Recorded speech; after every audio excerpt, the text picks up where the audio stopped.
Hi, everyone. Hi. Welcome to Streaminn Hub Radio. I am Sage Stevens, the host of Shout Out with Sage. And today, my guest is an independent recording artist with over 130 million streams on Spotify alone. He is the owner and founder of the indie music label Loud Cult, and he's hailing from Sweden and now living in LA. And I want to welcome to Shout Out with Sage today, Alex Alexander. Hey, Alex, how are you? I'm doing great. Very, very good. Cool. Thanks for being here today. How did you start in music?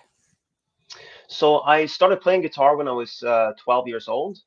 The first kind of like rock act that I ever saw was like Metallica. I saw music videos and stuff, and Iron Maiden, like classic like metal and rock. And I basically became obsessed with guitar before I even owned one. So I would stand at home and like kind of fake play and make sounds with my mouth and Right. um, managed to convince my mom and dad to buy me a guitar.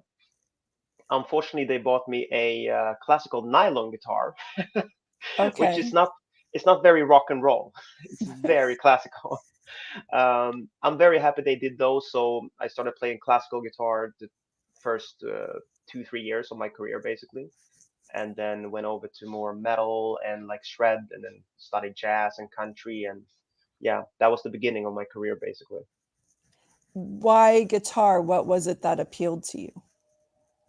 I don't really know. I didn't have that kind of fascination with any other instruments. Like I was listening to piano players and all this kind of stuff, classical instruments, but there was something with guitar, like it's that classic, rock star vibe that you want to have. That's I see. And when did you start singing?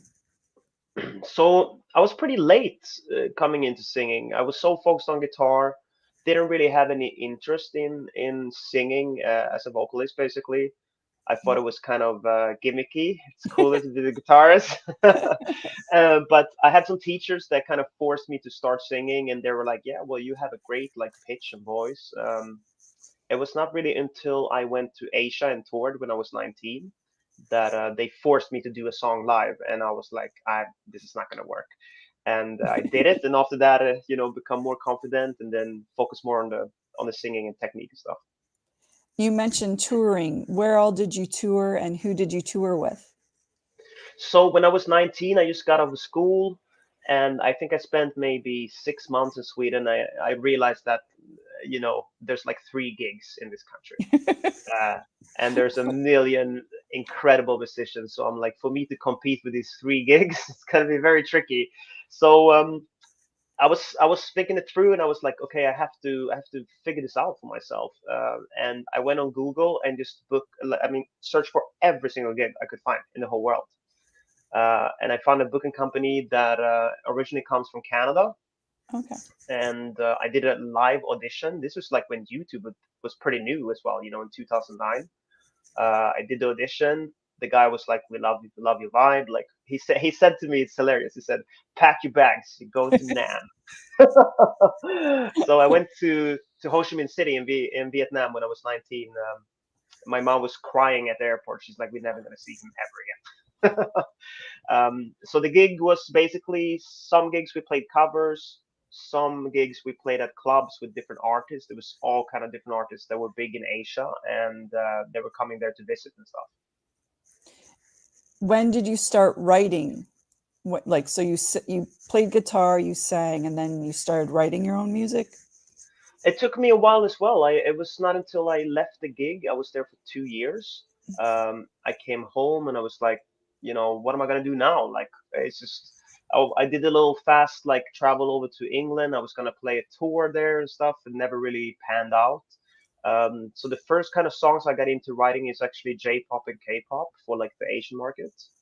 And I got lucky. I got in with a guy in Sweden that's very famous that wrote a couple of very big K-pop songs, and he took me under his wing and helped me, like start writing. And it's very free when you write for the Asian market. Like it can be pretty free with lyrics. So it was a good start for me. How do you mean free? Like, what's the difference between, let's say, the Asian market and the US market? I mean, here you have to be much more specific with lyrics. You know, you have to write a story that actually makes any sense. For the Japanese market, especially, you write the whole lyric and then they translate it to Japanese. So they might add a little different vibe to it, and also to say it in Japanese is so different from English. So Right. usually they prefer a ton of lyrics so they can just build a story around it, basically. Okay, yeah. I lived in Japan. Did they ever like add some like, since you're English speaker, did they ever sort of mix like, English in with the Japanese, or was it strictly Japanese? No, definitely. I think like the first song that we actually placed was with a band called Cross Gene, Mm, and I think they were number 5 on the Japanese charts when so mm. they sold a lot. It was a great first placement, and I think I'm still in that track. Oh wow. Yeah, some of my ad libs and stuff. So there were a couple of words that they kept, and I'm like, that sounds Yeah. like me. Oh, because it is me. Yeah, I always know like they sort of, I mean, with some things they do like a little like, mixture of the two languages or whatever. How Yeah. did you end up coming to the US then? So you're from Sweden, you traveled all around, and then you like, did you always have the focus to come to LA, or did that sort of happen later? No, for sure. For me, like since I started with guitar, I had some kind of weird, goal and focus that I have to go to Los Angeles. Like it's a crazy, probably because Metallica was kind of active here, and most cool rock bands that came from here. From old like Sunset days when you had Motley Crue and all these like shred Right, acts. right. Um, On so the yeah, yeah, I started going over in 2015, 16 the first times. Mm, Literally knew no one, so I had to just like come here as a nobody, just nestle my way in. And step by step, I met more and more people. I met some friends, which are kind of like family members for me right now here. And yeah, it took a couple of trips before I could, really establish myself. how important is networking in music and especially in LA? I mean, for me, 100%, I would say it's the most important thing, because you can have amazing songs and just sit home in your room, and like, where are you gonna take them? That's the whole point. And sometimes everybody needs help, to like expel like on the ladder once again. Like I used to be very Virgo, I call it, where I'm like I could do everything. But then you realize when you look at your role models, which are massive artists, they have a team of maybe 10 people that take care of Right. stuff. I don't think it's a bad thing to be self sufficient and to be able to do most of the things, but how are you going to be hyper focused on all the stuff? Like marketing is a massive factor of music. Right. But yeah, definitely you need to have the network to reach out there. Mm. What so what were the steps for you coming to Los Angeles?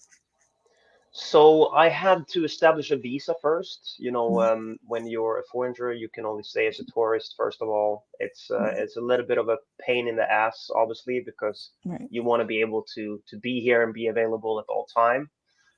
So the best way for me was to get a artist visa, Mm, and luckily I managed to, by insane circumstances, I met the former guitarist of Matchbox 20, okay. Adam Gaynor, because he heard a top line that I did, that I wrote through another friend that we have, very random. And he was like, "Of course, I will sponsor your visa." And he was the one Wow, who that's like, amazing. Yeah. yeah, he's the one who like helped me with all that stuff, basically. Right. So that was like, so it was through a friend of a friend that you ended up meeting him and then you got your visa that way. Wow. I always like those serendipitous moments, like when, especially you never know who you're going to meet and how they're going to help you. And what was LA like when you first got here? Were you shocked? Were you ready for it? I think I kind of like understood what it was gonna be. I mean, I loved it. I loved the chaos in some way. Somebody told me a week ago, which I think is hilarious. He calls LA hell with a beach, which I think it's actually really good. Don't steal that, anyone. That's like a song title that I'm gonna use. No, but I mean, it's crazy and wild, and it's filled with crazy people that want to achieve, dreams basically.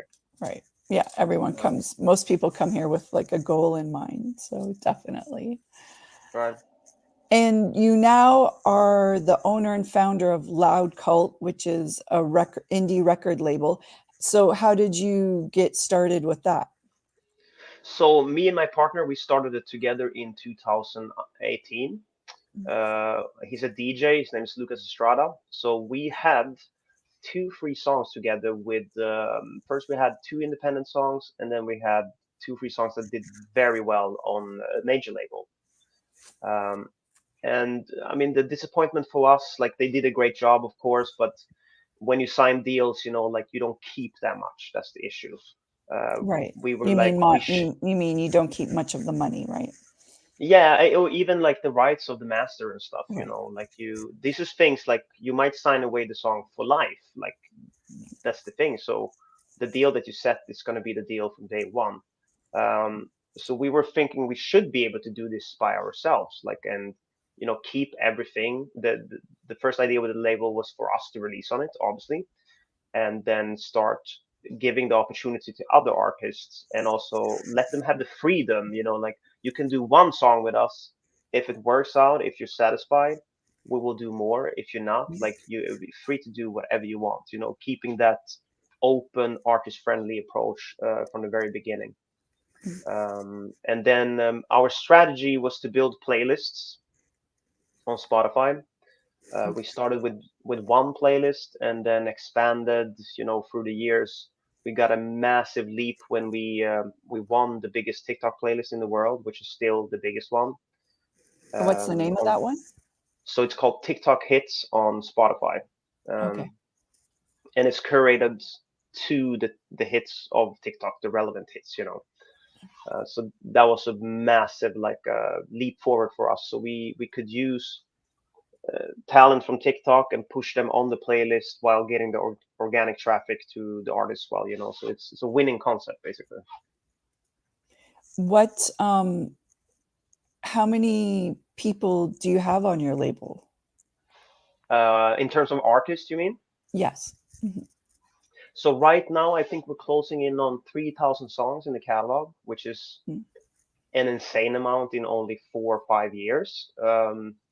We do have a couple of stable acts that we are building for the future, trying to help them with everything from bookings to branding and all this stuff. I would say we have probably 5, 6 acts right now that we are investing in for a longer deal, basically. I see. And personally with you, are you working on any songs right now? So luckily, I did a massive amount of sessions last year. So I'm good until October now, basically, with singles. Okay. So And sorry, go ahead. the plan is to release monthly now. So I did one in March now, Better Off Alone, one this Friday called These Nights, and then try to pump up another single every month to just kind of keep the momentum of streaming. Right. So you've always wanted to do music. Were you ever at a time like did you ever hit a rough spot where you had to take a break or you really weren't sure like this is what I should be doing or you were very focused? Oh my God, I'm thinking of quitting every day. No, but I mean, honestly, like I have a strange mentality where it's like, for me, like, having setbacks now, it doesn't. I don't even lift, an eye for it, because why should I? Like, it's just like it's an extremely competitive business. Right. There's definitely been times when I've been flat out broke, and like I don't even know what am I gonna do the next 3 months? This is insane. Right. But my approach has always been, which I also encourage other artists to be, be resistant and resilient, and like have that like iron mentality where, like, if you push forward, it's gonna be shitty like many, many, many days. But if you just keep on going Right. and you work towards a goal, like it works out. Strangely enough, with us, like at the point where I was like I had nothing, and then all of a sudden I get a gig, and it saves that month. Right. It's been many moments like that. Luckily now I built the infrastructure where I'm very safe and comfortable. so I don't have to end up in those situations basically. Right. Did the label, like, did creating the label help with sort of that stability, like just versus just being an independent recording artist? 100%. I mean, it's a legit business that Mm, grew exponentially, like a very, very fast. right. And me and Lucas being the main owners of it, it's very beneficial. Obviously, there's a Mm, security in it, but streaming is also extremely uneven. So what these streaming platforms come up with next, it's like it's changing every single month. So you have to be mm, on the game, regardless if you think you're killing it or not. mm. What advice would you give someone who's just starting out in the industry? I would say focus on the songs. Try to create as high quality songs as possible. Don't be afraid to release and try. Like I know it's easy as an artist to be very attached to one song. That doesn't Mm, make any sense for me. Like I'm at 57 songs now. I don't mm, even know what's gonna work. The audience decides, right. and the algorithm also decides. So like I would say, create as much as possible, learn your craft, learn to mix, record properly. If you need help on songwriting, there's a million amazing songwriters out there.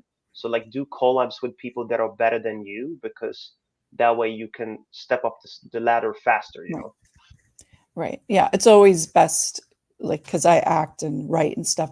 Yeah. Like when you surround yourself with people that are better than you, you're like, oh, wow, this is where I'm weak, or oh, wow, this is where I can improve. So it's, yeah, I definitely agree with that point.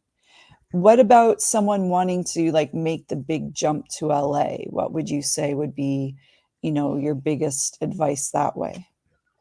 I mean, I think a very good advice I can give like aspiring artists is like have some kind of side income where you Mm, don't have to struggle like crazy. Because mm, if you're gonna work as a server at a restaurant 6 days a week, like right, the odds of you focusing on your career and producing and doing all this stuff, it's gonna be tough, right? I mean, it's right, possible, but at least having a little bit of a side income before you come, where you like, okay, at least I can almost pay the rent. I just need some extra money, whatever.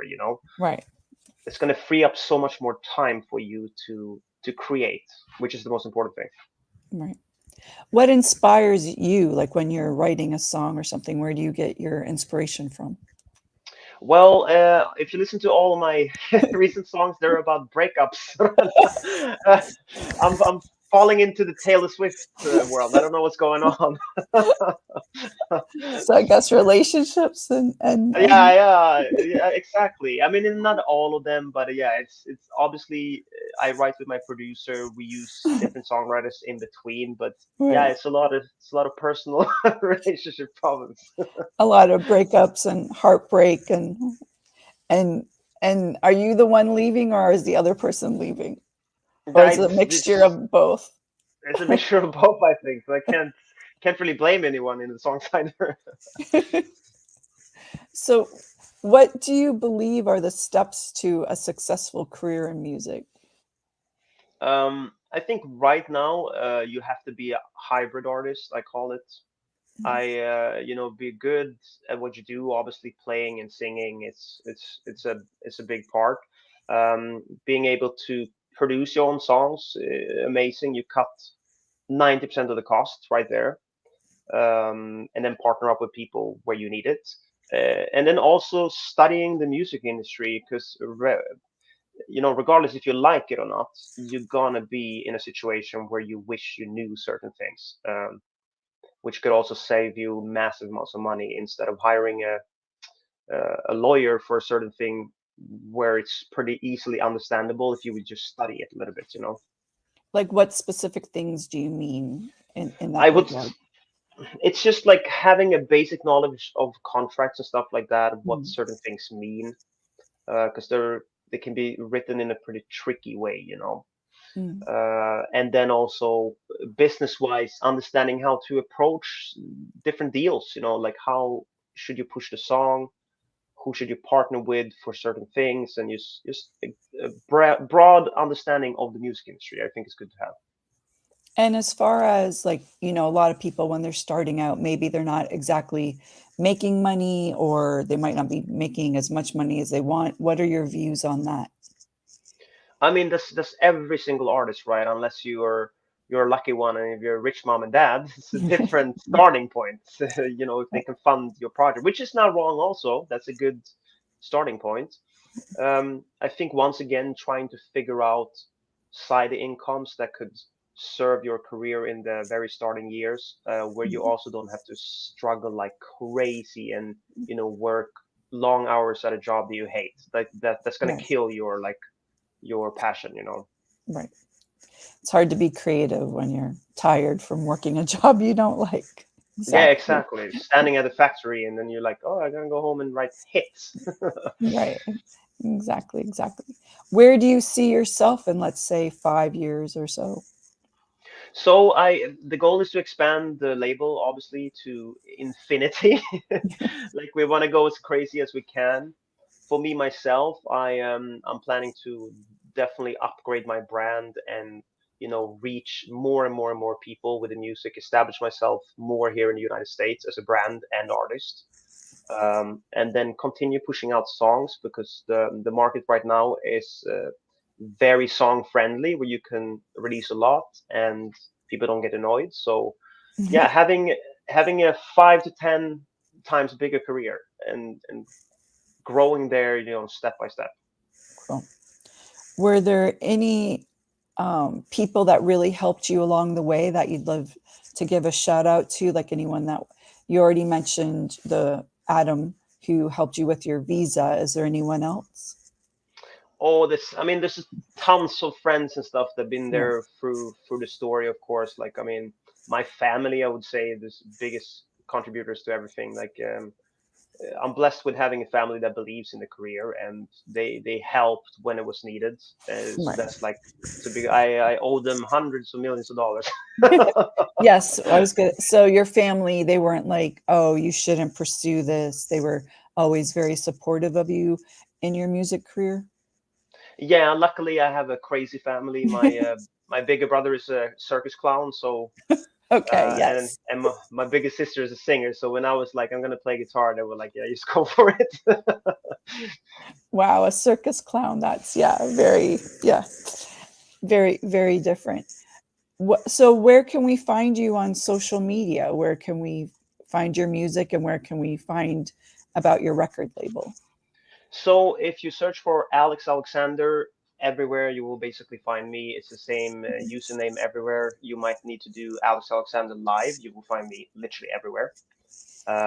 For the label, it's Loud Cult. We have a website where you can also send demos, loudcult.com. And to find the playlists, you go to Spotify and you search for Loud Cult, and you will find our whole profile there, basically. So with your label, are you looking for artists then, like so they can self-submit to you and Yes, absolutely. Every day here, I'm looking for new artists to collaborate with myself and also for the label, of course. hmm. Is there a specific genre? Is there, or you're sort of open? But we specialize in dance and electronic, but Hmm. we do have a lot of pop acts as well. And right now, we have the possibility to push a lot of different niches of music. So I'm looking for everything that's interesting and then that has a little flair to it. A little what, like when you listen to something, is there something you're specifically looking for in a song or listening for in a song? For me, it's like I'm old school there. It's like vibe. If the song Hmm. is like making you feel something, right? That's the most important thing because if I feel it, I think other people will generate towards the music as well. If it's too generic, sometimes I get it. There's a strategy, for certain things, but yeah, for me, it's a vibe thing. Even if it's really weird, sometimes I hear a song, I'm like, this is insane. It's dope. Yeah, I remember there was that one song about a fox or something. I liked it. It was some weird electronic song. Oh yeah, no, the Norwegians.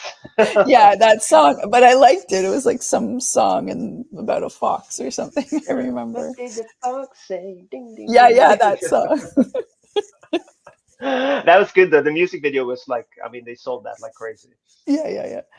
Right. Okay. Sorry, we digress there. What's your next song that's coming out, and when's that being dropped? So the 19th of May, I have a song called "Breed" that is coming out. It's a really crazy track. It has a lot of mixes of music that's extremely interesting. I feel it's going to be a great one for my fans because they like this kind of music. It will be May 19th. Yeah, a May Friday. 19th. And will you be performing anywhere live? I'm playing with a band at the Viper Room on Friday, actually. Oh, awesome. Yeah. Cool. So And if you what's guys want the to come name of by, the band?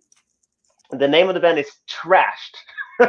Okay. So They're this really Friday. cool. Okay, awesome. Is there anything else you'd like to say before we wrap up for the day? No, I truly appreciate the time and the interview, and it's great to speak with you. Thank you. Thank you, Alex. And I look forward to listening to your music. I've already listened. I know some of my friends are big fans, and we love the music. So keep it going. And hopefully I see you live sometime soon. So awesome. Absolutely. Thanks. Well, thanks everyone for joining us today on Shout Out with Sage on Streaminn Hub Radio, and see you next Wednesday at 4. Bye, everyone. Have a great day. Thanks, Alex. Bye. Bye. Bye bye. Bye.